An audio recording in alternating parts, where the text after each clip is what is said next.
اب الحمدللہ بچوں کا جو پروگرام تھا وہ پورا ہو گیا. اب بس ہمارے جو علماء ہیں آج وقت نکال کر ہمارے پاس آئے ہیں، ان علماء سے مختصر انشاءاللہ ہم لوگ تاثرات لیں گے. تاثرات بولے تو ریویو کیسا تھا ہمارا بچوں کا پرفارمنس، کیسا ہمارے بچے سنائے، کیا ہے کیا، اور اس کے علاوہ کیا تو بھی ان کے سجیشنز رہے تو بھی انشاءاللہ ہم لوگ لیں گے، اور وہ سب چیزوں کو لے کر انشاءاللہ اور تھوڑا اچھے طریقے سے اس کو ہم لوگ ڈیولپ کرنے کی کوشش کریں. تو میں ہمارے ساتھیوں میں سے ہمارے بہت ہی عزیز دوست مولانا زید صاحب رشادی، جو ہمارے شہر اننت پور کے مسجد ابرار کے ماشاءاللہ امام و خطیب بھی ہیں، اور اس کے علاوہ آپ لوگوں کے سامنے یہ اعلان کرتے ہوئے مجھے خوشی ہو رہی ہے کہ اللہ تبارک و تعالیٰ نے ہمارے دوست مولانا کو ایک اچھے عہدے سے مالا مال کیا ہے، جس سے بہت سارے امت مسلمہ کے مسائل کا حل یہ قرآن و حدیث کی روشنی میں کر سکتے ہیں. وہ یہ ہے کہ الحمدللہ ابھی ہمارے شہر اننت پور کے جو سر قاضی ہے وہ ہمارے مولانا ہیں. ابھی تقریباً 2 مہینے پہلے مولانا کو یہ قضاوت کا عہدہ ملا ہے. تو ہم لوگ اللہ سے دعا کرتے ہیں کہ اللہ تبارک تعالیٰ اس کو قبول فرمائے، اور مولانا کو اپنے عہدے کا استعمال کرتے ہوئے لوگوں کو قرآن و حدیث کی رہنمائی میں آگے چلانے کی توفیق نصیب فرمائے.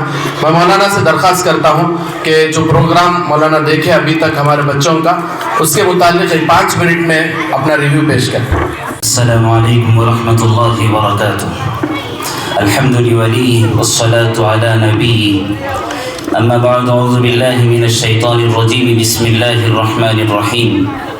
قل هل يستوي الذين يعلمون والذين لا يعلمون. صدق الله العظيم. قال النبي صلى الله عليه وسلم خيركم من تعلم القرآن وعلمه، أو كما قال عليه الصلاة والتسليم.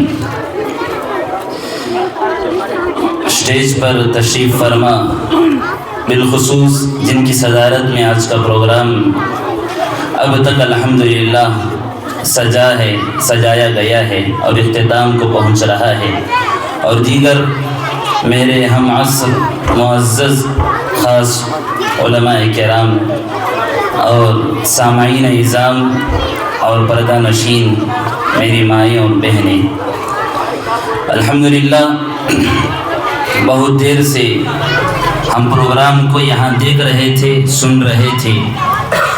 بچوں نے جو پروگرام ہمارے سامنے پیش کیا ہے، یہ خصوصاً والدین کے لیے مستقبل کا بہترین سرمایہ ہے. سرمایہ کا مطلب ایک بہترین ہمارے لیے اجر جزیل اور ثواب جاریہ کا ذریعہ ہے والدین کے لیے، اور اس علاقے کے لیے، اس محلے کے لیے جو آج کے حالات ہیں، دین سے بیزاری، توحید سے دوری، اور سرکار دو عالم صلی اللہ علیہ وسلم کی سیرت سے، سنت سے بیزارگی، ایسے پرفتن دور میں یہاں مکتبہ اسماعیل کے اندر اور مکتبہ صفیہ کے اندر جن بچوں نے، بچیوں نے اور بزرگ عورتوں نے جو علم کو یہاں پر حاصل کیا ہے، یہ آپ کے لیے بہت ہی مبارکبادی کا موقع ہے. اللہ تبارک و تعالیٰ آپ کو قبول فرمائے اور آگے علم کو جاری رکھنے کی اور اس میں پورے شوق کے ساتھ، ذوق کے ساتھ حاصل کرنے کی توفیق عنایت فرمائے. قرآن کریم میں اللہ نے فرمایا، اے نبی قل، آپ کہہ دیجئے، هل يستوي الذين يعلمون، ان لوگوں کی جماعت جو جانتی ہے علم کو اور جو علم کو نہیں جانتی، کیا وہ برابر ہو سکتے ہیں؟ تو یہ ہمارے سامنے خود اللہ نے کوشچن ٹیگ کو رکھا ہے اللہ کے نبی کے ذریعے سے پوری امت کو. تو آج ان بچوں کو جو معلومات توحید کو لے کر، رسالت کو لے کر، سنتوں کو لے کر، واجبات کو لے کر، نوافل کو لے کر، مستحبات کو لے کر جو معلومات ان بچوں نے حاصل کیا ہے، یہ معلومات یہ کوئی معمولی معلومات نہیں ہے، اور یہی اصل معلومات ہے. ہم نے دنیا کی تعلیم کو اصل سمجھ لیا، دین کی تعلیم کو، دین کی بنیادوں کو ہم نے معمول سمجھ لیا۔ آج اس وجہ سے ہم دنیا کے اندر ٹھوکریں کھا رہے ہیں۔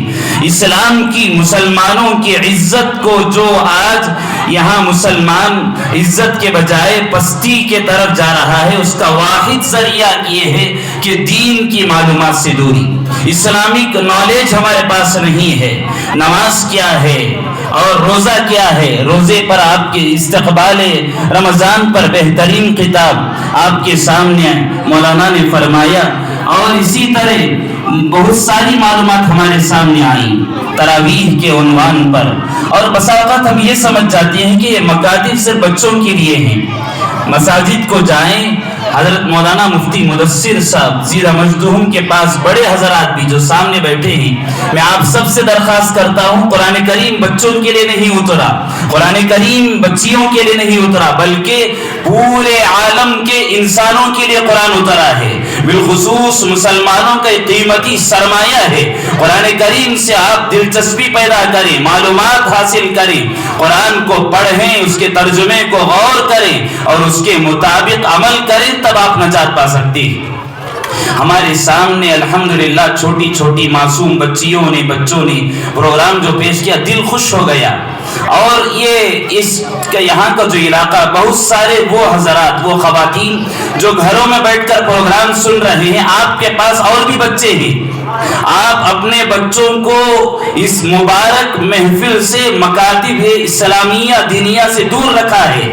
میں آپ سب کو آگاہ کر رہا ہوں، اگر آپ اپنے بچوں کو دین کا علم نہیں دیں گے، کل یہی بچے آپ کے قبروں کے پاس آ کر آپ کو دعا کے بجائے بد دعائیں دیں گے کہ آپ نے ہم کو دین کا علم نہیں دیا، اللہ کی معرفت نہیں دی، نبی علیہ السلام کی پہچان اور آقا کی سیرت، آقا کی سنت سے ہم کو آگاہ نہیں کیا۔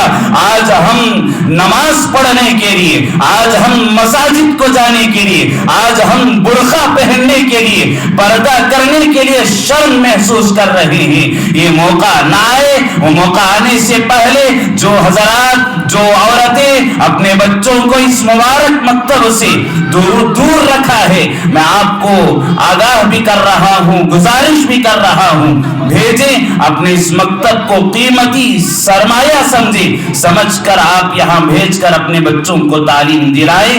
انشاءاللہ کل یہی بچے آپ کے لیے، جیسا کہ ایک رواج بن جاتا ہے کہ مرنے کے بعد ہی ہمارے گھر میں جو جہیز میں قرآن دی جاتی ہے، ہمارے جنازوں پر وہ قرآن کھلتا ہے، افسوس یہ ہے کہ وہ ہم نہیں پڑھتے، کوئی مدرسے کے بچے پڑھتے ہیں۔ تو لہٰذا کل یہی بچے ہمارے لیے قیمتی سرمایہ ہے، یہی بچے دعا کریں گے۔ آخری حدیث بتا کے بات ختم کر دوں، ذہن میں بات آ گئی، وقت زیادہ لے لیا۔ اللہ کے نبی نے فرمایا، غالباً ترمذی اور ابو داؤد کی، ابن ماجہ کی روایت ہے، اللہ کے نبی صلی اللہ علیہ وسلم نے فرمایا، قال النبی صلی اللہ علیہ وسلم، اذا مات الانسان انقطع عمله الا ثلاث، جب انسان مر جاتا ہے اس کے عمل کا سلسلہ ختم ہو جاتا ہے، مگر تین طریقوں سے باقی رہتا ہے۔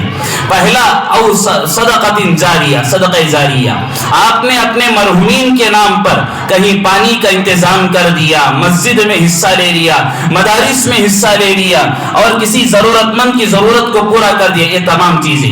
اس کے بعد آقا نے فرمایا، او علم ينتفع به، یہی وہ آج کا موقع ہے، آج کا دن ہے کہ ایسا علم تم حاصل کرو کہ ایسا علم تم نے اپنی اولاد کو سکھاؤ، خود بھی سیکھو، جس سے تمہارے جانے کے بعد اس کا اجر کا ذریعہ تم کو ملتا رہے۔ جیسے کہ حدیث میں نے پڑھا، خیرکم من تعلم القرآن وعلم، آقا نے فرمایا تم میں سب سے بہترین جماعت وہ ہے جو حضرت مفتی صاحب نے اور مفتی صاحب کے اہلیہ نے آج کے اس یہاں پروگرام کو آپ کے سامنے پیش کیا ہے، اس کے مصداق بن چکے ہیں۔ آقا نے فرمایا تم میں سب سے بہترین جماعت وہ ہے جو قرآن کو سیکھے اور اس کو سکھائے۔ پہلے سیکھا، سکھایا۔ مفتی صاحب بھی اہل علم ہے، علم کا خزینہ ہے، مفتی صاحب کے اہلیہ حافظ قرآن ہے۔ تو لہٰذا یہ بہترین آپ کے اس علاقے کے لیے ایک غنیمت کا اور مسجد کے ذمہ دار اور مصلیوں کے قیمتی موقع ہے۔ ایسے بار بار موقع آپ کو نہیں ملتے, ایسے جوڑے بھی علم کا نہیں ملتے. یہاں پر دیگر علماء کرام ہیں, دیگر علاقوں کے لیے ہیں, آپ کے علاقے کے لیے یہ ہیرا ہے, چمک رہا ہے. یہاں یہ بچے آپ کے سامنے جو گھر سے نکلے پتھر تھے, آج ان بچوں کو, بچیوں کو ان کے اہلیہ نے اور مفتی صاحب نے اور مدرس مولانا حسین صاحب نے بچوں کو تراش کر ہیرا بنایا ہے. آج یہ بچے اس محفل میں کھڑے ہو کر آپ کے سامنے چمکے. انشاءاللہ امید ہے اللہ کی ذات سے کہ میدان محشر میں بھی ایسے ہی چمک کر آپ کے لیے جنت میں جانے کا ذریعہ بنیں گے. دوسری چیز جو میں نے بتایا کہ علم حاصل کرو جس سے نفع ملے, آپ چلے بھی جائیں آپ کے بچے عمل کرتے رہیں گے, وہ دوسروں کو سکھائیں گے, یہ عمل ملتا رہے گا. آخری بات آقا نے فرمایا او ولد صالح یدعو له, اپنے بچوں کو نیک بنا کر جاؤ. اگر چلے بھی گئے تمہارے بچوں کے نیک بنانے کی وجہ سے تمہارے لیے دعا کریں گے, تمہاری مغفرت ہو جائے گی. میں اپنی باتوں کو جو میں نے علم حاصل کیا, کم علم ہوں, کم عمر کا ہوں اور کم حیثیت کا ہوں, ایسے اکابر علماء کے سامنے جو میں نے اگر زیادتی کی ہو تو معافی کی درخواست ہے, اگر صحیح بات کی ہو تو ہمت افزائی میری کریں. وآخر دعوانا الحمدللہ رب العالمین. ماشاء اللہ, مولانا موصوف نے بہت ہی کم وقت میں بہت ہی قیمتی اور بہت ہی اہم چیزوں کی طرف ہمیں توجہ دلائی. اللہ سے دعا فرمائیں کہ اللہ تبارک و تعالی ہمیں مولانا کی باتوں پر عمل کرنے کی توفیق نصیب فرمائے.